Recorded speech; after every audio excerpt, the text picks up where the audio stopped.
ஆனால் நம்முடைய பத்திரிகை நண்பர்களுக்கு எங்களுடைய வணக்கத்தை தெரிவித்துக் கொள்கின்றோம். மகிழ்ச்சியாக நம்முடைய பாரதிய ஜனதா கட்சி கோவை அலுவலகத்தில் முதல் நிகழ்வாக பத்திரிகை நண்பர்களை சந்தித்துக் கொண்டிருக்கின்றோம். எங்களுடைய அழைப்பை ஏற்று வந்த எல்லா பத்திரிகை நண்பர்களுக்கும் எங்களுடைய நன்றியை தெரிவித்துக் கொள்கின்றோம். முதல் இன்று முக்கியமாக நம்முடைய மத்திய உள்துறை கூட்டுறவுத்துறையினுடைய அமைச்சர் ஐயா அமித்ஷா அவர்கள் பேசியதை மறுபடியும் உங்கள்கிட்ட பத்திரிகையாளர் சந்திப்பில் பேச விரும்புகின்றோம்.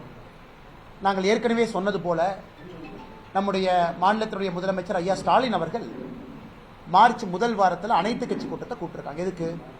பாராளுமன்றத்தினுடைய மறுசீரமைப்பில் தமிழகத்திற்கு அநியாயம் நடக்கும் போது யாரும் எனக்கு சொன்னாங்க, எனக்கு தகவல் கிடைச்சிருச்சு, அதனால் உடனடியாக எல்லாம் வாங்க 45 கட்சிகளை கூப்பிட்டுருக்காங்க. முதலமைச்சர் அவர்கள் தனிப்பட்ட முறையில் பாரதிய ஜனதா கட்சிக்கும் கடிதம் எழுதியிருக்கிறாங்க. அந்த கடிதம் நாங்கள் கிடைக்க பெற்றிருக்கின்றோம். எங்களுக்கு கடிதம் எழுதியதற்காக முதலமைச்சருக்கு முதல்ல நன்றியை தெரிவிச்சுக்கிறோம். அதே நேரத்தில் முதலமைச்சர் அவர்கள் பாரதிய ஜனதா கட்சியினுடைய மாநில தலைவர் கடிதம் எழுதிய காரணத்தினால அதை விளக்குகின்ற கடமையும் எங்களுக்கு இருக்கு. இன்னைக்கு நம்முடைய அமைச்சர் அமித்ஷா அவர்கள் மேடையில் தெல்ல தெளிவாக டீலிமிட்டேஷன் மறுசீரமைப்பு நடக்கும் பொழுது நடக்கும், அது நடக்கும் பொழுது எப்படி நடக்கும் என்பதை சொல்லியிருக்கிறார்.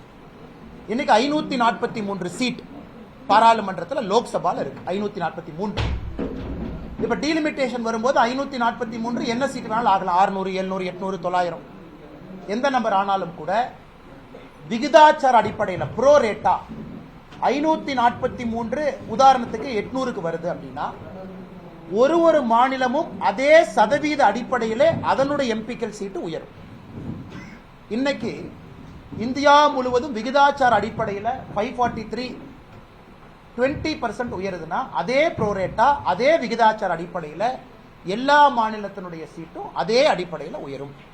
இது தெல்ல தெளிவு. அப்படி இருக்கும் பொழுது ஜம்மு அண்ட் காஷ்மீர்ல பாத்தீங்கன்னா 1 லட்சம் பேருக்கு ஒரு எம்பி இருக்கலாம், உத்தரப்பிரதேசல 45 லட்சம் 49 லட்சத்துக்கு ஒரு எம்பி இருக்கலாம், தமிழகத்தில் சில இடத்துல 25 லட்சத்துக்கு ஒரு எம்பி இருக்கலாம். அதாவது உயர்ந்த பின்பும் கூட அதை தெல்ல தெளிவாக அந்த மைக் கொஞ்சம் ஆஃப் பண்ண சொல்லுங்க.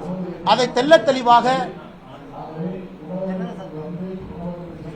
தெளிவாக நம்முடைய அமைச்சர் அமித்ஷா அவர்கள் விகிதாச்சார அடிப்படையில் புரோரேட்ட அடிப்படையில் தான் சீட்டுகளுடைய எண்ணிக்கை அதிகரிக்கும் என்று சொன்ன பிறகு இதை 2024 தேர்தல் பிரச்சாரத்தில் ஆந்திர பிரதேஷ் தெலங்கானால பாரத பிரதமர் நரேந்திர மோடி அவர்கள் காங்கிரசினுடைய எண்ணம் பலிக்காது, மக்கள் தொகை அடிப்படையில் நாங்கள் சீட்டை கொடுக்க போறோங்கிற எண்ணம் பலிக்காது என்பதையும் பிரதமர் அங்க தெளிவுபடுத்தியிருக்கிறாங்க. ஆனால் முதலமைச்சர் அவர்களுக்கு நான் கேட்க விரும்புறேன், யாரு உங்களுக்கு சொன்னாங்க? இல்ல எனக்கு யாரோ சொன்னாங்க 848 சீட்டுன்னு சொன்னாங்க. யாரு சொன்னாங்க? தமிழ்நாட்டுக்கு 22 சீட்டு அதிகமாகணும், ஆனா 10 சீட்டு தான் அதிகமாக போகுது, 12 சீட்டு கம்மியாக போகுது. யார் சொன்னாங்க? இன்னைக்கு மேடையில நாங்கள் தெளிவுபடுத்தி இருக்கின்றோம். நீங்க தெளிவு பண்ணுங்க, உங்களுக்கு இந்த தகவலை கொடுத்தது யார்? அப்படி நீங்க அந்த தகவலை யார் கொடுத்தாங்கன்னு சொல்லல அப்படின்னா ஒரு மாநிலத்தினுடைய முதலமைச்சர் தவறான ஒரு தகவலை மக்கள் மன்றத்தில் தெரிவிக்கலாமா, அனைத்து கட்சி கூட்டத்துக்கு அழைக்கலாமா அப்படிங்கிற கேள்வியும் பத்திரிகை நண்பர்கள் மூலமாக தமிழக மக்களுக்கு நாங்கள் வைக்கிறோம். இது முக்கியமானது, முதன்மையானது. மிச்சதெல்லாம் அமித்ஷாஜி அவருடைய பேச்சை நீங்க கேட்டீங்க. எந்த அளவுக்கு யூபிஏ காலகட்டத்தில் 2004 14 வரை நிதி கொடுத்திருக்கோம், நேரடி நிதி பகிர்வு, திட்டங்களுக்கு கொடுக்கப்பட்ட நிதி மோடி ஐயா காலகட்டத்தில் 5 மடங்கு உயர்ந்திருக்கிறது. நேரடி நிதி பகிர்வு யூபிஏ 10 வருஷத்துக்கும் மோடி ஐயா கொடுக்கக்கூடிய 5 வருஷத்துக்கும் devolution and grant in aid 5 மடங்கு உயர்ந்திருக்கிறது. அப்படி இருக்கும் பொழுது எப்படி மத்திய அரசு நிதி கொடுக்கவில்லை என்கின்ற குற்றச்சாட்டை ஏன் வைக்கிறீங்க அப்படிங்கிற கேள்வியும் அமித்ஷா அவர்கள் வைத்திருக்கிறார். அதற்கான புள்ளி விவரம் எல்லாம் அமித்ஷாஜி கொடுத்தாங்க, அதை நீங்க பார்த்தீங்க.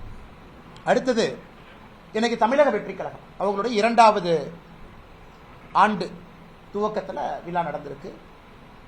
சகோதரர் விஜய் அவர்கள் பேசும் பொழுது மத்திய அரசு மாநில அரசு ரெண்டையும் குறை சொல்லியிருக்கிறாங்க. வாட் ப்ரோ, ஒய் ப்ரோ, ஏன் ப்ரோ, நீங்க உங்களுக்குள்ள எல்கேஜி பசங்க மாதிரி சண்டை போட்டுக்கிறீங்க. நான் விஜய் அவர்களை கேட்கிறேன், practice what you preach bro, why bro telling lies. இது சகோதரர் விஜய் அவர்களுக்கு நான் சொல்றேன், உங்க குழந்தைக்கு 3 மொழி, நீங்க நடத்துகின்ற விஜய் வித்யாசிரம் பள்ளியில 3 மொழி, ஆனா தமிழக வெற்றி கழகத்தினுடைய தொண்டர்கள் குழந்தைங்களுக்கு 2 மொழி. What bro, practice what you preach bro. அதாவது சொன்னதை நீங்க என்ன வாழ்க்கையில் நடந்துக்கிறீங்களோ அதே மாதிரி செய்யுங்க ப்ரோ அப்படின்னு விஜய் அவர்களுக்கு தமிழக பாரதிய ஜனதா கட்சி சார்பாக இந்த நேரத்தில் நான் வலியுறுத்துகின்றேன். அதே நேரத்தில் கையெழுத்து இயக்கம் கெட் அவுட், கெட் அவுட்னு ஆரம்பிக்கிறாரு. பிரசாந்த் கிஷோர் விஜய் அவரை பார்த்து கெட் அவுட்னு அவரே சொல்றாரு. இதோட ஆச்சரியம் இந்தியாவிலே பார்த்ததில்லை.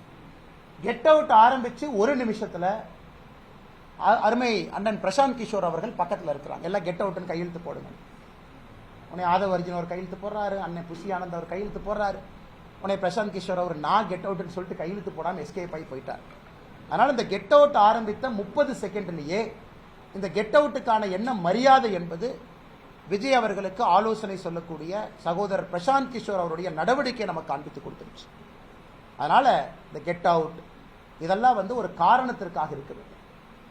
எங்கேயும் யாரும் எந்த மொழியும் திணிக்கல. அதனால practice what you preach bro. What bro, நீங்களே ஸ்டேஜில் ப்ரோ ப்ரோன்னு பொய் சொல்லாமா ப்ரோ. அதனால் அருமை சகோதரர் விஜய் அவர்கள் இதை செய்ய வேண்டாம் என்று அன்போடு வலியுறுத்தி, அதன் பிறகு பத்திரிகை நண்பர்களுக்கு கேள்வி இருக்கும். கேள்வி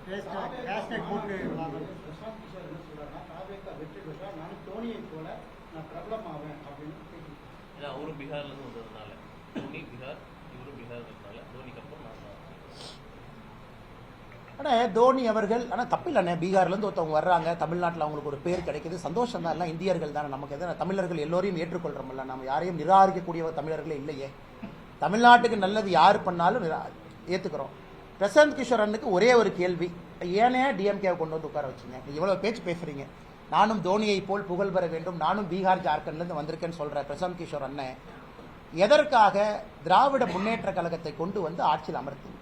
அதற்காக மக்கள் எப்போதும் உங்களை மன்னிக்க மாட்டாங்க, அது உண்மை. தனிப்பட்ட முறையில் உங்களுக்கும் எங்களுக்கும் என்ன பிரச்சனை? தனிப்பட்ட முறையில் இன்னொரு மாநிலத்திலிருந்து வர்றீங்க, தமிழ்நாடு நன்றாக இருக்க வேண்டும் என்று எந்த வேலையை நீங்கள் செஞ்சாலும், இந்தியாவில் யாராக இருந்தாலும் தமிழர்கள் திரும்ப அந்த மரியாதையை கொடுக்கத்தான் போகிறாங்க. கிளாசிக் உதாரணம் தோனி அவர்கள். மொழி தெரியாமல் வந்தாங்க, சென்னை சூப்பர் கிங்ஸ் ஆடினாங்க. முழு தமிழ்நாடும் நம்முடைய வீட்டு பிள்ளையாக ஏற்றுக்கொண்டிருக்கின்றோம். அதனால தான் ஏற்றுக்கொண்டு நினைக்காதீங்க, நல்லது பண்ணுங்க, எல்லோரும் ஏற்றுக்கொள்ளுங்க. அது வன்மையாக கண்டிக்கிறேங்கன்னா, குமுதம் நிருபர் அந்த புகைப்படத்தை பார்த்தேன். அதனால தான் நாம செக்யூரிட்டியே கொடுத்தோங்கண்ணா. இந்த பேரா நீங்கள் லாஸ்ட் டைம் கேட்டீங்க, எதுக்கு சென்ட்ரல் செக்யூரிட்டி கொடுத்தீங்க, அந்த பஞ்சாயத்து வரக்கூடாதுன்னு. அதனால் தயவு செய்து சென்ட்ரல் கவர்மெண்ட் செக்யூரிட்டி சிஆர்பிஎஃப் பயன்படுத்துங்க. ஹைலி ட்ரெயின்டு, ரொம்ப நாசூக்கா நாகரிகமாக நடந்துக்குவாங்க. அவங்கள விவிஐபி பெட்டாலியன்லேருந்து வர்றாங்க. இந்த சிஆர்பிஎஃப்னுடைய செக்யூரிட்டி யார் நம்முடைய சகோதரர்கள் வர்றாங்களோ அவங்க ஸ்பெஷலி ட்ரெயின்டு. ஒரு க்ரௌடை ஹேண்டில் பண்ணணும், அதே மரியாதையோடு நடத்தணும், வரக்கூடிய மக்களுக்கு மரியாதை கொடுக்கணும், பத்திரிகை நண்பர்களுக்கும் அந்த மரியாதை சுதந்திரம் கொடுக்கணும் அப்படிங்கிற ட்ரெயின் ஆனவங்க. அதனால தான் உங்களுக்கு அது கொடுத்துருக்கனால நான் பவுன்சர்ஸ் எல்லாமே நான் தவறாக சொல்லலை, அவங்களுக்கு தெரியாது, செய்தியாளர்களாலும் கூட சில இடத்துல தெரியாது. அதனால் இது வன்மையாக கண்டிக்க வேண்டிய விஷயம். அதனால் தயவு செஞ்சு கவனம் கொடுங்க. ஏன்னா நீங்கள் பத்திரிகைங்கிறீங்க, பத்திரிகை வரணுங்கிறீங்க, முதலாக வரணுங்கிறீங்க. பாரதிய ஜனதா கட்சியும் முதல் நிகழ்ச்சி பத்திரிகையாளர் சந்திப்பு நடத்தி தான் பிள்ளையார் சொல்லி போட்டு தான் கட்சி அலுவலகத்தையே நம்ம திறந்து வைக்கிறோம். அந்த அளவுக்கு பத்திரிகையாளர் மீது நம் நம்பிக்கை கொடுக்கும் பொழுது, மரியாதை கொடுக்கும் பொழுது நம்முடைய நடத்தையும் அப்படி இருக்க வேண்டும் என்று சொல்லிக்கொள்ளுங்க.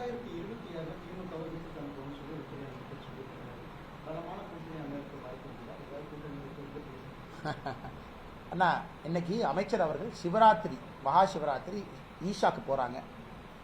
எங்களுக்கும் இந்த அற்புதமான நாளில் 3 கட்டிடத்தையும் திறந்து வைக்க வேண்டும் என்று வேண்டுகோள் விடுத்தோம். திறந்து வைக்கிறேன்னு சொல்லி இன்னைக்கு 3 கட்டிடத்தையும் திறந்து வச்சிருக்கிறாங்க. அமித்ஷாஜி அவர்கள் மிக தெளிவாக சொன்னாங்க, எதற்காக திமுக வெளியே போகணும்? Very clear. ஆன்டி நேஷனலாக இருக்கிறாங்க, ஆன்டி பீப்புளாக இருக்கிறாங்க, மக்களுக்கு எதிராக இருக்கிறாங்க, பாரத நாட்டுக்கு எதிராக இருக்கிறாங்க, அவங்களுடைய நடவடிக்கைகள். அதனால் நிச்சயமாக 2026 பொறுத்தவரை எல்லோரும் யாரெல்லாம் நினைக்கிறாங்க, தேசிய ஜனநாயக கூட்டணிங்கிற வார்த்தையும் பயன்படுத்தி இருக்கிறாங்க, என்டிஏ பவருக்கு வரணும்னு சொல்லியிருக்கிறாங்க. ஆந்திரா உதாரணம் கொடுத்தாங்க, பல இடத்தை கொடுத்தாங்க. நிச்சயமாக நம்பிக்கை இருக்கு. தேசிய ஜனநாயக கூட்டணி ஒருமித்த கருத்தில் இன்னைக்கு தேசிய ஜனநாயக கூட்டணி இருக்கு. இன்னைக்கு காலையில் கூட நீங்க பாருங்க, அண்ணன் ஜி.கே. மணி அவருடைய இல்ல திருமண விழா நடந்து கொண்டிருக்கிறது. அமித்ஷாஜி அவங்களால போக முடியல, நேற்று லேட்டாக தான் வந்தாங்க. என்னை அனுப்பியிருந்தார், நீ போயிட்டு வாப்பான்னு. காலையில் சேலம் போய் அவருடைய முகூர்த்தத்தில் கலந்து கொண்டு வந்து தொலைபேசி மூலமாக அமித்ஷா அவர்கள் ஜி.கே. மணி ஐயாவுக்கு தொடர்பு கொண்டு வாழ்த்து சொன்னாங்க. அதனால் எப்பொழுதுமே பரஸ்பரமான ஒரு நல்ல சூழ்நிலை தான் தேசிய ஜனநாயக கூட்டணி இருக்கிறது. வருகின்ற காலத்தில் ஒருமித்த கருத்தோடு யார் வந்தாலும் இணைந்து நாங்கள் பயணிக்க தயார். முதல்வர் வேட்பாளராக யார் இருப்பாங்க? ஏன்னா ஒரு மாற்றம் வரும்போது ஒரு குறிப்பிட்ட நபரை முன்னிலைப்படுத்தி அவங்கள லீட் பண்ணுவாங்க. 2014 மோடி அவர் பிஎம் கேண்டிடேட். நியாயமான கேள்வி. என்டிஏ ஒருவேளை நியாயமான கேள்விதான் அண்ணே. உங்களுடைய இன்டெலிஜென்ஸ் நான் குறைஞ்சி மதிப்பில்லை. மக்கள் எதிர்பார்ப்பாங்க யாரை நாங்கள் நம்புறது, யார் எங்களோட இருப்பாங்கன்னு. நேரமும் காலமும் இருக்கிறது. வரும்பொழுது கண்டிப்பாக நீங்கள் கேட்குற கேள்விக்கு நாங்கள் பதில் சொல்லணும். எலெக்ஷன் காலகட்டத்தில் சொல்லணும், எலெக்ஷனுக்கு முன்னாடி சொல்லணும். அதே நேரத்தில் பாரதிய ஜனதா கட்சி டெல்லி எல்லாம் நீங்கள் பார்த்துருக்கீங்க, பல இடத்துல கட்சி பிரதமர் அவர்களை முன்னிறுத்தி பிரதமருடைய ஆட்சியை கொண்டு வருவதற்காகத்தான் கட்சி பல இடத்துல போராடி கொண்டிருக்கின்றோம். அதுவும் பிஜேபியினுடைய மாடல். சரியான நேரத்தில் தலைவர்கள் பேசுவாங்க. ஆனா இன்னொரு கட்சி அவங்க கூட்டணி அவங்க எப்படி பயணம் பண்ணுவாங்க அப்படின்னு நான் சொன்னா அது தப்பா போயிருங்கன்னா அந்தந்த கட்சியினுடைய தனிப்பட்ட விருப்பு வெறுப்பு அவங்க முடிவு. தமிழகத்தில் முக்கியமான கட்சி கூட நம்ம கூட்டணி ஆனா இன்னைக்கு என்டிஏ இருக்கு, வலிமையா இருக்கு, ஸ்ட்ராங்கா இருக்கு, வளர்ந்துகிட்டு இருக்கு. எல்லாரும் பாசத்தோடு ஒன்றா இருக்கும். வருகின்ற காலத்துல ஒருமித்த கருத்தோடு நீங்க பாப்பீங்க என்டிஏ என்கின்ற வார்த்தை. ஆனா அது அது அது சொல்றதுக்கான நேரமும் காலமும் இன்னும் நிறைய இருக்குண்ணா. எலெக்ஷனுக்கு ஏதோ ஒரு காலம் இருக்கு. அதனால திமுகவை வீட்டுக்கு அனுப்பணும் தெளிவா சொல்லியிருக்கிறாங்க. என்டிஏ பவருக்கு வரணும் தெளிவா சொல்லியிருக்கிறாங்க. அதைத்தான் நம்ம எல்லோரும் சொல்லுகின்றோம். பாரதிய ஜனதா கட்சி இன்னைக்கு என்டிஏ நம்ம பார்ட்னர் ஸ்ட்ராங்கா இருக்கிறாங்க. அதனால் வருகின்ற காலத்துல பாப்பீங்க. வாய்ப்பு இருக்குமா ஒருவேளை ஏடிஎம்கேவுடைய கே அண்ணே டைம் இருக்கு, நேரம் இருக்கு, காலம் இருக்கு. ஒருமித்த கருத்தோடு இருக்கணும். தான் சொன்னேன் மேடம். நானும் என்னோட பேச்சில் என்டிஎன் தானே மேடம் சொன்னேன். ஏன்னா 2024 நம்ம என்டிஎன் தானே சொன்னோம். ஏன்னா 2024 என்டிஏ இருந்துச்சு இல்லைங்க. 2024 லோக்சபா என்டிஏ இருந்துச்சு. 2026 என்டிஏ இருக்க போகுது. இப்போ நீங்க கேட்குற கேள்வி என்டிஏல யார் இருப்பாங்க, அதான் உங்களுடைய கேள்வி. என்டிஏல யார் இருப்பாங்க? நேரம் காலம் வரும்போது நம்ம பேசுவோம்.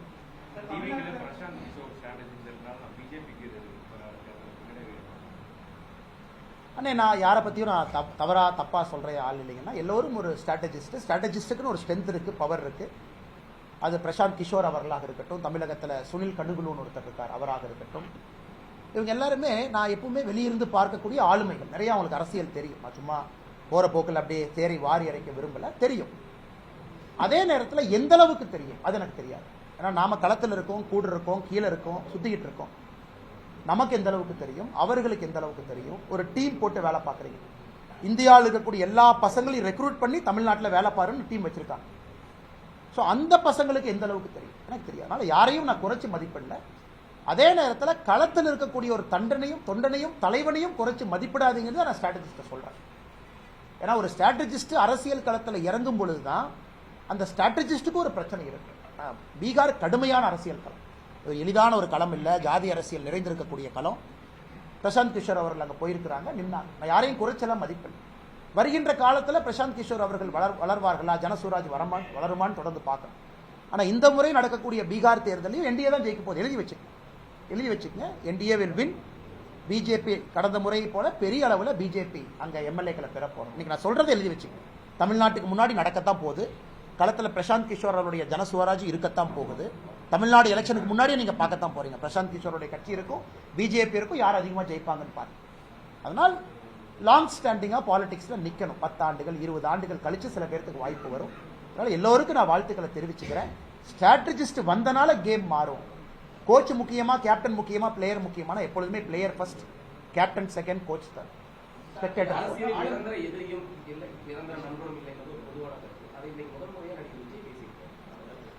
ஆனா நிரந்தர எதிரியும் நிரந்தர நண்பனும் இல்லை அப்படின்னு ஒரு பக்கம் சொன்னாலும் கூட ஒரு கட்சி கொள்கை அடிப்படையில் இருக்கக்கூடிய பாரதிய ஜனதா கட்சிக்கு எதிரி இருக்கிறாங்க. அதில் எந்த மாற்று கருத்தும் இல்லை.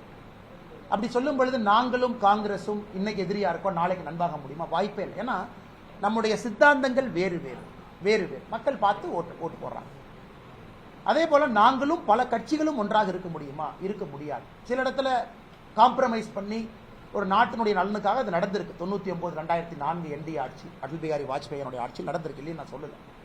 அதனால் நிரந்தர எதிரி நிரந்தர நண்பன் அப்படின்னு சொல்லக்கூடியது எல்லா இடத்திலும் பொருந்தாது என்பது என்னுடைய கருத்து.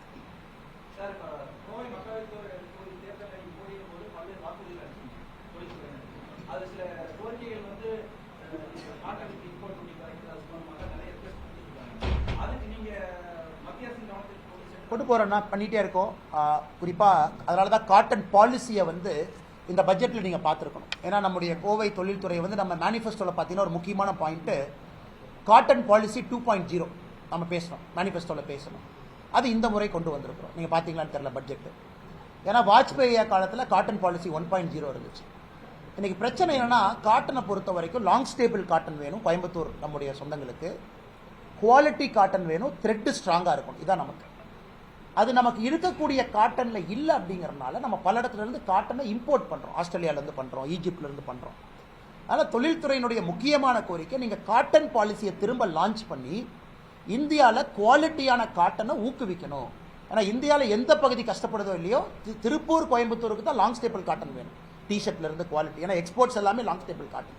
ஸோ சொன்னபடி எங்களுடைய தேர்தல் வாக்குறுதியில் இந்த பட்ஜெட்டில் அம்மா நிர்மலா சீதாராமன் அவங்க கொண்டு வந்திருக்கிறாங்க. ஒரு விஷயம். இரண்டாவது, நம்முடைய இம்போர்ட்டை பொறுத்த வரைக்கும் பல இடத்துல ரேஷனலைசேஷன், குறிப்பாக பங்களாதேஷ்லேருந்து வரக்கூடிய உள்ளாடைகள், அது திருப்பூராக இருக்கட்டும், கோயம்புத்தூராக இருக்கட்டும், ஈரோடு, இந்த பகுதி உள்ளாடைகள் பார்த்தீங்கன்னா மிக மிக கடுமையாக நம்முடைய director general of foreign trade DGFT கடுமையான நடவடிக்கை, ரவுண்ட் ட்ரிப்பிங். நம்முடைய மெயின் பிரச்சனை பங்களாதேஷ்லேருந்து வர்றாங்கன்னு சொல்றதை விட வேற நாட்டிலிருந்து பங்களாதேஷுக்குள்ள போய் தமிழ்நாட்டுக்குள்ள பங்களாதேஷா வர்றாங்க அப்படிங்கிறது நம்முடைய பிரச்சனை.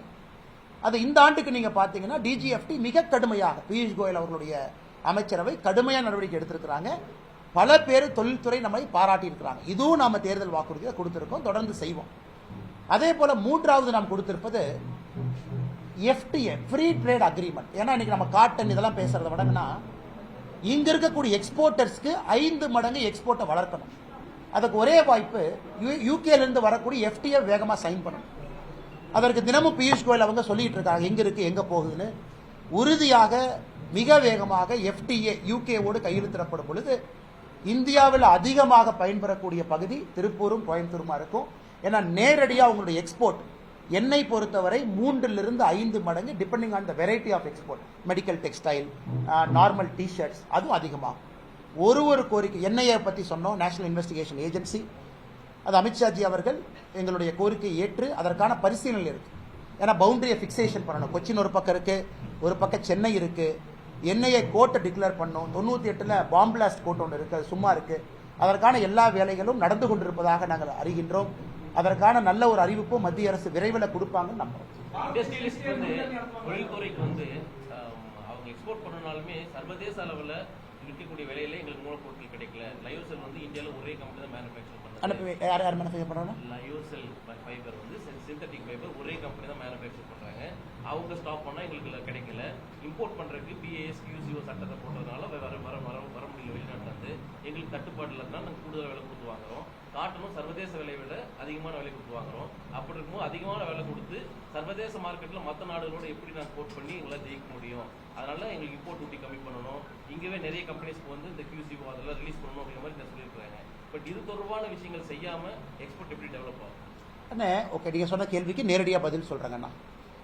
கோயம்புத்தூர் பகுதியை சார்ந்த குறிப்பாக ரயன் சிந்தட்டிக் ஃபைபரில் இருக்கக்கூடிய நம்பர் 1, நம்பர் 2, நம்பர் 3 இந்த நிறுவனங்கள்லாம் நம்முடைய நிதியமைச்சர் அவங்கள சந்திக்க வச்சோம்.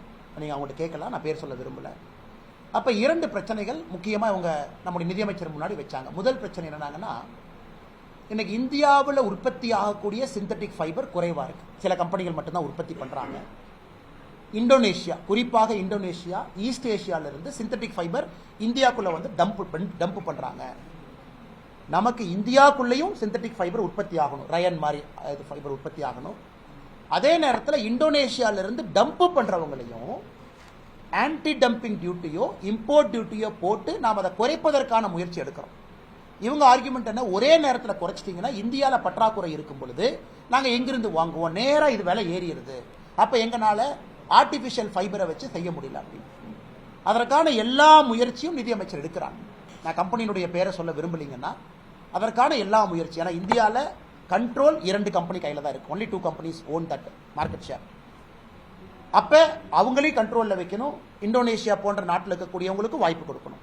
ஆனால் அவங்களும் வந்து ஃபுல்லாக டம்ப் பண்ணி சின்னதாக க்ரோ ஆகக்கூடிய ஆர்டிஃபிஷியல் ஃபைபர் இருக்கிறவங்கள செத்து போயிடக்கூடாது, அவங்களையும் வளர்த்தணும். இதற்கான முயற்சியை மத்திய அரசு எடுக்கிறாங்க. இது ஒரு காம்ப்ளிகேட்டடான ஒரு சப்ஜெக்ட்டுங்கன்னா முழு முயற்சியை நிர்மலா சீதாராமன் அவர்கள் பர்டிகுலரா சிந்தட்டிக் ஃபைபர் ரயான் போன்ற இதுக்கு எடுத்துட்டு இருக்காங்க. அண்ணா, எங்களுக்கு ரொம்ப சந்தோஷம். இந்த வருஷம் வந்து பாரத் டெக்ஸ் நம்முடைய பாரத் மண்டபத்தில் நடந்துச்சு. அதனுடைய மிகப்பெரிய டிஸ்பிளேயர்ஸ் எல்லாம் கோயம்புத்தூரை சார்ந்த நம்முடைய சொந்தங்கள் போனாங்க. அது எப்பொழுதுமே உங்களுக்கு தெரியும், ஜெர்மனியில் யூரோப்பில் நடக்கக்கூடிய ஒரு நிகழ்வை பியூஷ் கோயல் அவர்கள் போன ஆண்டு திருப்பூர் பியூஷ் கோயல் அவங்க வந்த பொழுது ப்ராமிஸ் பண்ணிட்டு போனாங்க. இந்த ஆண்டு நம்முடைய பாரத் டெக்ஸ் ஃபேரை பாரத் மண்டபத்தில் நம்ம நடத்தும் பொழுது உலகத்தில் இருக்கக்கூடியவங்க இங்கே வருவாங்க. அதனால் முதல் விஷயம் என்ன பண்ணியிருக்கோம், நம்ம ஆட்கள் போய் ஜெர்மனி, மியூனிக்கு, பாரிஸில் பண்ணுறத பாரத் மண்டபத்தில் பண்ணியிருக்கோம். இரண்டாவது, எதற்கு தமிழ்நாடுன்னா கோயம்புத்தூரில் நடத்த வேண்டும் என்பது எங்களுடைய ஆசை. வருகின்ற காலத்தில் பாரத் டெக்ஸ் ஃபேரில் கோயம்புத்தூரில் நடத்தணும் அப்படிங்கிற ஒரு வேண்டுகோளை வைப்போம். அதுவும் நடப்பதற்கான வாய்ப்பு. ஒரே வந்து இடப்பற்றாக்குறை. எனக்கு தெரியும் அண்ணன் வந்து நிறைய பிசினஸ் எல்லாம் நீங்க ட்ராக் பண்றீங்க. ஏன்னா பாரத் மண்டபத்தில் இருக்கக்கூடிய ஸ்டால் இடம் அவ்வளவு பெரிய ஏரியா, கோயம்புத்தூர்ல அந்த ஏரியா இருக்கா அப்படிங்கிற ஒரு கேள்விக்குறி. அதையும் நம்ம சால்வ் பண்ணி வில் ஃபைண்ட் அ வேங்க. இப்போ இன்னும் 1.5 வருஷம் இருக்குன்னா இப்போ ஆளுங்கட்சி வந்து ஏதோ ஒரு ரீசன் சொல்லிட்டு மக்களுக்கு வந்து பரிசு பொருட்களை கொடுக்க ஆரம்பிச்சிட்டாங்க. தொடர்ந்து ஒவ்வொரு ரீசனும் எல்லாத்துக்கும் போயிட்டு தமிழ்நாடு முழுக்க பரவிட்டு இதை எப்படி பாதுகாக்க? ஆனால் இன்னைக்கு சில கட்சிகள் வந்து தொண்டரை சேர்த்துறதுக்கு டம்ளரும் தட்டும் கொடுக்குறாங்க. எந்த கட்சின்னு உங்களுக்கு தெரியும், கோயம்புத்தூர், திருப்பூர், கரூர்லாம் பார்த்தேன். சில கட்சிகள் இவங்க பர்த்டே அவங்க பர்த்டேன்னு சொல்லிட்டு ஏதோ ஒரு இந்த டப்பாலாம் தூக்கிட்டு வந்து வீட்டில் போட்டு வைக்கிறாங்க. ஸோ எதுக்குன்னா எல்லாம் எலெக்ஷன் வர்றதுக்கு முன்னாடியே அட்வான்ஸ் ப்ரீலோட் பண்ணிடுவோம் அப்படின்னு. இதெல்லாம் மக்கள் பார்ப்பாங்கன்னா இதெல்லாம் மக்கள் பெருசாக எடுத்துக்க மாட்டாங்க. அதனால் இதை வச்சு தான் ஓட்டு போட்டு நாங்கள் ஜெயிக்க போகிறோன்னு திமுக உட்பட எந்த கட்சி நினைத்தாலும் மக்கள் அதை பெரிதாக எடுத்துக்கொள்ள போவதில்லை. அதான் எங்களுடைய கருத்து. ஒரு கூட்டத்தில் வந்து கெட் அவுட் மோடின்னு சொல்லி பார்த்தான்னு சொல்லி விரிவா பேசுகிற மாதிரி ஒருமையை பேசுகிறான்னு சொல்லி நிறைய பேர் இருந்தாங்க.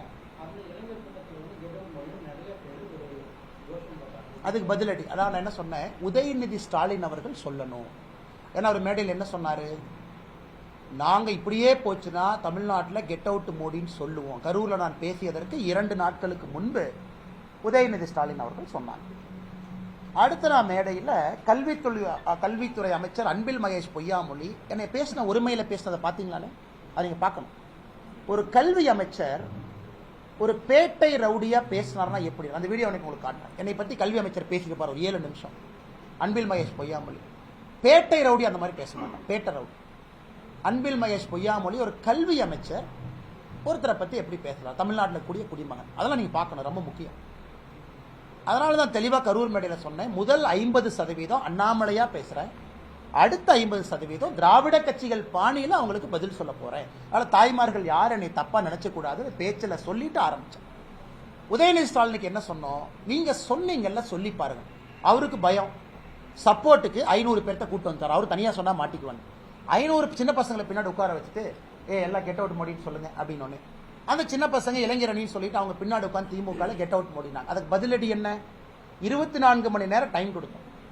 கெட் அவுட் மோடின்னு எல்லாம் சொல்லுங்க. இளைஞரணி, டிஎம்கேனுடைய அஃபீஷியல் ஐடி விங்கு எல்லாம் இணைஞ்சு எல்லாம் கெட் அவுட் மோடின்னு ஹேஷ்டாக் போட்டேன். எவ்வளவுங்க, 2,80,000. அடுத்த 24 மணி நேரம் இல்லை, காலையில் 6 மணிக்கு கெட் அவுட் ஸ்டாலின் ஆரம்பிச்சோம். 3:27க்கு 10வது லட்சம், 1 million. 6 AM to 3:31 PM, 3:27 PM 1 million, 10 லட்சம் கெட் அவுட் ஸ்டாலின். ஆனால் நாங்கள் இது வந்து ஒரு அளவுகோலா சொல்லிங்கன்னா உங்களுக்கு உங்க பாணியா நாங்கள் பதிலடி கொடுக்க ஆரம்பிப்போம். இன்னைக்கு கையெழுத்து இயக்கத்தை பாருங்க எந்த அளவுக்கு மேசிவா பிஜேபி களத்தில் இருக்கும். மார்ச் 22 தேதியை குறிச்சு வச்சுங்க, திருச்சியில் பாரதிய ஜனதா கட்சியினுடைய பொதுக்கூட்டம். தமிழகத்தில் குறிப்பாக தமிழை வளர்க்கக்கூடிய மோடி அவர்களுக்கு நன்றி சொல்லி நடக்கக்கூடிய பொதுக்கூட்டத்தை பாரதிய ஜனதா கட்சி 22ஆம் தேதி திருச்சியில் நடக்க இருக்கிறோம்.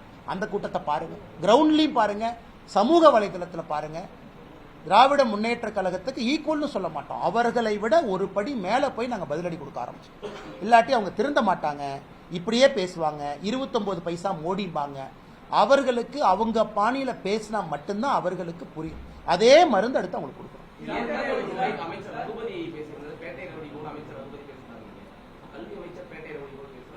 அண்ணே பீச்சை பார்த்துட்டு நீங்களே சொல்லுங்க அண்ணே. நான் சொல்றதுல அண்ணனுக்கு உடன்பாடு இல்லைன்னா, கல்வி அமைச்சர் பேசினதை ஒருத்தர் இருக்கா, ஒருத்த வர்றா, ஒருத்த போனா, ஒருத்த சுத்தரா, இது பேட்டை ரவுடி இல்லையானே? கல்வி அமைச்சர் வந்து கல்வி அமைச்சர் அப்படின்னா இன்டர்னல் மீட்டிங்ல நீங்க எப்படி பேசுவீங்க? அப்ப குழந்தைங்களுக்கு என்ன ஒரு நாகரிகமான ஒரு கலாச்சாரத்தை நீங்க உருவாக்கி கொடுப்பீங்க. கல்வி அமைச்சர் அவங்களுடைய மொழி, அவங்களுடைய பாஷை, அவங்க பேசுற விதம் எல்லாம் தொடர்ந்து ஒரு அமைச்சர். ரகுபதி அவங்க என்ன சொல்றாங்க, 2024 அவங்க ஆட்சிக்கு வருவாங்களாமா. 2024 டெல்லியில ஃபர்ஸ்ட் தீகார் சிறைக்கு போறது நானாமா. வெக்கமா இல்லையா? இது வந்து யார் சொல்றாங்க? லஞ்ச ஒழிப்புத்துறை சிறைத்துறையினுடைய அமைச்சர் ஃபர்ஸ்ட் நான் தீகார் சிறைக்கு போவேனாமா. இதெல்லாம் பேசினா பேட்டை ரவுடி இல்லையாங்கண்ணா. ஆனால் நான் அவர்களுக்கு அவங்க உங்ககிட்ட நான் நீங்க அன்பானவர்கள், மரியாதையானவங்க, உங்களுக்கு நான் 5 மடங்கு மரியாதை கொடுக்குறேன். ஏன்னா அது கடமை. அந்த மாதிரி தப்பானவர்களுக்கு அவங்க பாஷையில் நான் பேசுறேன். எதுக்காக நான் அந்த அதிகாரத்தில் இருக்கணும், பொறுப்பில் இருக்கணும்.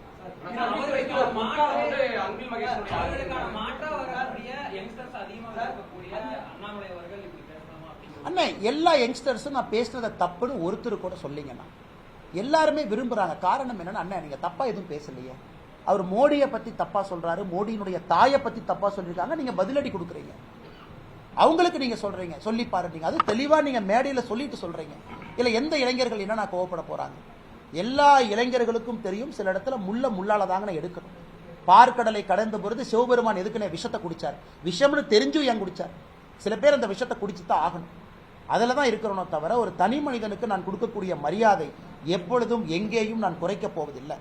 நாளைக்கு உதயநிதி ஸ்டாலின் திரும்ப அந்த வார்த்தையை பயன்படுத்தினா நானும் திரும்ப நான் சொன்ன அதே ரீதியில தான் பதில் சொல்லுவேன். அதுல எந்த மாற்று கருத்து இல்லைங்க. இப்ப விஜய் அவர்கள் ப்ரோன்னு சொன்னாரு, அவருக்கு நான் திரும்ப ப்ரோன்னு சொன்னேன். Practice what you preach bro. மரியாதையா சொன்னாரு, மரியாதையா பதில் சொல்ல வேண்டியது என் கடமை. மரியாதை கொடுக்குறாரு, மரியாதை வாங்கிக்கிறாரு. நாகரிகமான அரசியல் நோக்கி போகணும்னு நினைக்கிறார், நானும் நாகரிகமான அரசியல் நோக்கி போகணும்னு நினைக்கிறேன். பட் இவங்க அப்படி பேசலையா? பொற்காலமா போர்க்காலமான இன்னைக்கு கல்வித்துறையில் இருக்கக்கூடிய குழந்தைகள்லாம் கத்திய தூக்கிட்டு வந்து சண்டை தான் போடல. போர்க்காலம். அதாவது ஒரு பள்ளியில பாலிய சீண்டல் பார்க்கறோம், அதிகமாயிருச்சு. அமித்ஷாஜி அந்த ரெக்கார்டோட வந்தாங்க, எவ்வளவு நடந்திருக்கு கையில் அந்த பேப்பர் பார்த்து காமிச்சாங்க. பாலிய சீண்டல் ஒரு பள்ளியில தரம் குறைந்திருக்குது. மரத்துக்கு கீழே மக்கள் உட்கார்ந்து படிக்கிறாங்க. அவருடைய சொந்த மாவட்டத்தில் எப்படி எந்த அடிப்படையில் இவர் டிஷர்ட்டை போட்டுட்டு போய் ஒரு கிரிக்கெட் மேட்ச் விளையாண்டு இவர் பேட்டை தூக்க, அவருடைய மகனுக்கு பொற்காலம். பிரெஞ்சு படிக்கிறார். அன்பில் மகேஷ் பொய்யாமொழி அவர்களுடைய மகனுக்கு பொற்காலம். தனியார் பள்ளிகளுக்கு பொற்காலம். 3 மொழி சொல்லிக் கொடுக்கக்கூடிய பள்ளிகளுக்கு பொற்காலம். சன்ஷைன் மெட்ரிகுலேஷன் பள்ளிக்கு பொற்காலம். 3 வருஷத்துக்கு ஒரு முறை ரெனியூவல் இருந்ததை வருஷத்துக்கு ஒரு முறை மாற்றி 5 லட்சம் ரூபா வாங்குற அண்ணா நகர்ல இருக்கக்கூடிய ஒரு கம்பெனிக்கு பொற்காலம். ஆனா அரசு பள்ளியில் இருக்கக்கூடிய 52 லட்சம் மாணவர்களுக்கு பொற்காலம் இல்லைங்க.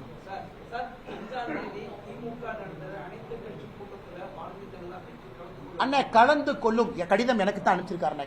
அண்ணாமலைன்னு போட்டு எனக்கு அனுப்பிச்சிருக்காரு, நீங்க வாங்கன்னு கூப்பிட்டுருக்காரு. கலந்து கொள்வோம் சொல்றதை விட நான் கேட்கிற முதல் கேள்வி என்னங்க ஐயா பிரச்சனைன்னு கேட்கிறேன். இன்னைக்கு நான் பதில் கடிதம் நாளை காலையில் எழுதுறேங்கண்ணா. ஐயா கடிதம் போட்டீங்க, இதெல்லாம் கருத்து சொன்னீங்க, பதில் பாருங்க ஐயா. கடிதத்திலே உங்களுக்கு தெளிவுபடுத்திடணுமே, எதுக்கு 45 கட்சிக்காரங்களை கூப்பிட்டு நீங்க உங்க நேரத்தை வேஸ்ட் பண்ணி 45 கட்சி நேரத்தை வேஸ்ட் பண்ணி வடை பஜ்ஜி டீ போண்டாலாம் உங்களை போன்று என்னை போன்று வரி கட்டுறவங்க தலையில சுமத்தி, அந்த டீ பஜ்ஜி போண்டாலாம் நீங்கள் நானும் வரி தானே கட்டுறோம், கிளாரிஃபை பண்ணிட்டோம், புரோரேட்டான்னு சொல்லிட்டோம், விகிதாச்சாரன்னு சொல்லிட்டோம். அதை தாண்டி இல்லப்பா சும்மா வாங்க அந்த கிரிக்கெட் மேட்ச் விராட் கோலி பத்தி பேசலாம்னா சும்மா போயிட்டு வரேன். விராட் கோலி இந்தியா பாகிஸ்தான் மேட்ச் நல்லா ஆடினாருன்னு முதலமைச்சர் சொன்னா கேட்க போறேன். ஆனா டீலிமிட்டேஷன் பத்தி பேசுறதுக்கு என்னென்ன மேட்டர் இருக்கு?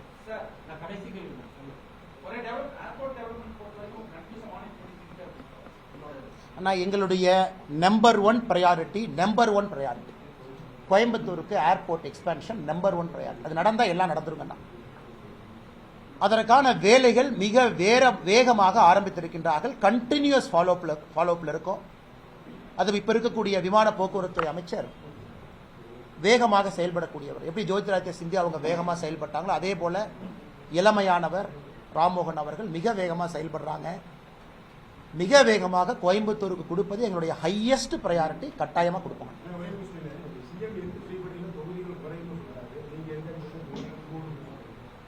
அண்ணா இல்ல மறுபடியும் எக்ஸ்பிளைன் பண்றேன். நல்லா கேட்டீங்க, எக்ஸ்பிளைன் பண்றேன். அண்ணா எனக்கு இந்தியாவுக்கு 543 543 சரி 540 விட்டலாண்ணே. இன்னைக்கு 200 தொகுதின்னு வச்சுக்கலாங்க. 200 எம்பி இன்னைக்கு இந்தியாவில் இருக்கான்னு வச்சுக்கலாம். அது 20% இன்க்ரீஸ் ஆச்சுன்னா 240 எம்பியா வருவாங்களாண்ணே. அமித்ஷாஜி என்ன சொல்றாரு, ஒரு மாநிலத்தில் 20% அதிகமா. ஸோ ப்ரோரேட்டா எல்லா மாநிலமும் விகிதாச்சார அடிப்படையில் இட் வில் இன்க்ரீஸ். ஸோ எங்கேயும் யாருக்கும் தமிழ்நாடு 33% உயர்ந்துச்சு, ஆனா பீகார் 67% உயர்ந்துச்சு. அது நடக்காது. புரோரேட்டான எல்லாம் அப்படி இருக்கும் பொழுது இன்னும் பிரச்சனை இருக்கும். ஏன்னா இன்னைக்கு மேல என்ன கேட்கிறாங்க, 1 லட்சம் மக்கள் தொகைக்கு ஒரு எம்பி, 22 லட்சம் மக்கள் தொகைக்கு ஒரு எம்பி, 45 லட்சம் மக்கள் தொகைக்கு ஒரு எம்பியா, மறுபடியும் அது கண்டினியூ ஆகத்தானே போகும். அது 45 லட்சமா இருக்காது. 30 லட்சத்துக்கு ஒரு எம்பி, 17 லட்சத்துக்கு ஒரு எம்பி, 1,10,000 பேருக்கு ஒரு எம்பி. ஸோ விகிதாச்சார அடிப்படையில் இன்க்ரீஸ் ஆகிறனால யாருக்கும் அநியாயம் நடக்காது என்பதை தெல்ல தெளிவா சொல்லுங்க.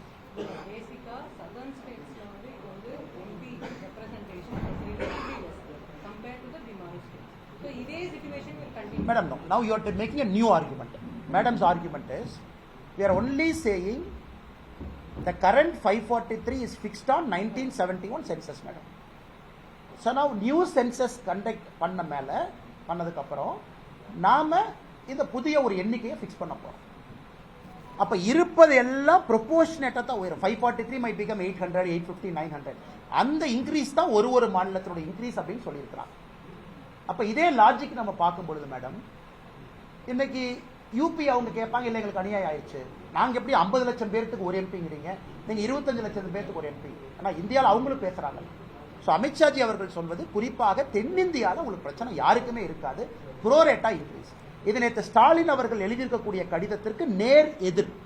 அதைத்தான் நேத்துல இருந்து கேட்கிறோம். யார் சொன்னாங்க ஐயா, யார் சொன்னாங்க ஐயா, யார் சொன்னாங்க ஐயா? கடைசி கேள்வினா கடைசி அண்ணா, எனக்கு வீகம் வகுப்பவங்க, எங்களுக்கு வீகம் வகுப்பவங்க 3 பேருங்கண்ணா. உண்மை சொல்லலாம்.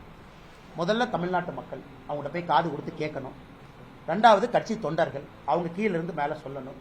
3வது பத்திரிகை நண்பர்கள், மாறுபட்ட கருத்தா இருந்தாலும் எங்ககிட்ட ஆக்ரோஷமா நீங்க இந்த மாதிரி நடந்துக்கணும், மென்மையாகவும் நடந்துக்கணும், எங்ககிட்ட கருத்து சொல்லணும்.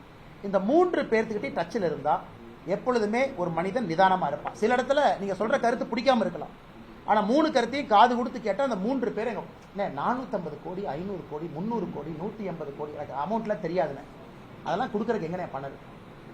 நேற்றுக்கு பத்திரிகையாளர் சந்திப்புல என்னுடைய குழந்தை 3வது மொழியா திராவிட மொழியில ஒண்ணு கத்துக்கணும்னு சொன்னீங்க. நார்த் இந்தியன் லாங்குவேஜ் 4th லாங்குவேஜா சொல்லி ஹிந்தி ஆர் சான்ஸ்கிரிட் படிக்கணும், ஹிந்தி சொன்னீங்க. அப்ப சமஸ்கிருதம் வந்து நார்த் இந்தியனுடைய பகுதியா தான் நீங்க இல்லைங்கண்ணா. இந்தியாவில் எல்லா நிலப்பரப்பில் இருந்தாலும் சமஸ்கிருத மொழி பேசுறவங்க கம்மியாக தான் இருக்கிறாங்க. ஏன்னா இன்னைக்கு நான் தொடர்ந்து சொல்வது, சமஸ்கிருதத்தை விட நம்முடைய தமிழ் மொழி தொன்மையும் பழமையும் ரொம்ப அதிகம். இதை யோகி ஆதித்யநாத் அவர்கள் காசி தமிழ் சங்கத்தில், முதல் தமிழ் சங்கத்தில் யோகிஜி சொன்னாங்க. சிவபெருமானுடைய வாயிலிருந்து 2 மொழிகள் வந்துச்சு, தமிழும் சமஸ்கிருதமும். அவர் சொன்னது மித்தியாலஜி அடிப்படையில். ஒரு தொன்மையான மொழி, என்னுடைய தொன்மையான மொழி, முதல் தொன்மையான மொழி தமிழ் நான் கத்துக்கிறேன். அதே நேரத்தில் இன்னொரு தொன்மையான மொழியும் என்னுடைய ஊரில் இருக்கும் பொழுது அதை பற்றியும் தெரிஞ்சுக்கிறங்கிற தப்பு இல்லையா? அதே போல ஹிந்தி, நார்த் இந்தியாவுக்கு போறீங்க, டெல்லி போறீங்க, பேசுறதுக்கு தெரிஞ்சிருக்கணும்.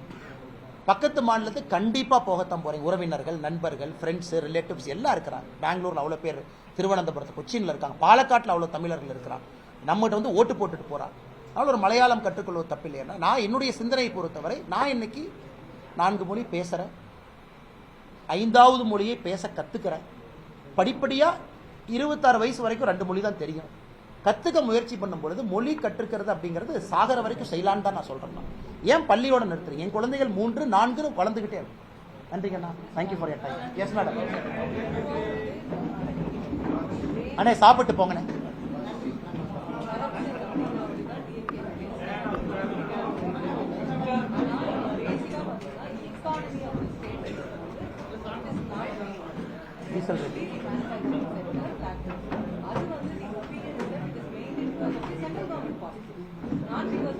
That opinion is wrong, madam, because today morning a Coimbatore entrepreneur was there. He was telling, just to expand my business, somebody asked me to pay 1 crore to come to Anna Salai, go somebody, meet somebody. தமிழ்நாட்டில் தொழில் வளர்ச்சி வளராததுக்கான காரணம் madam, இங்க இருக்கக்கூடிய corruption is highest among the country.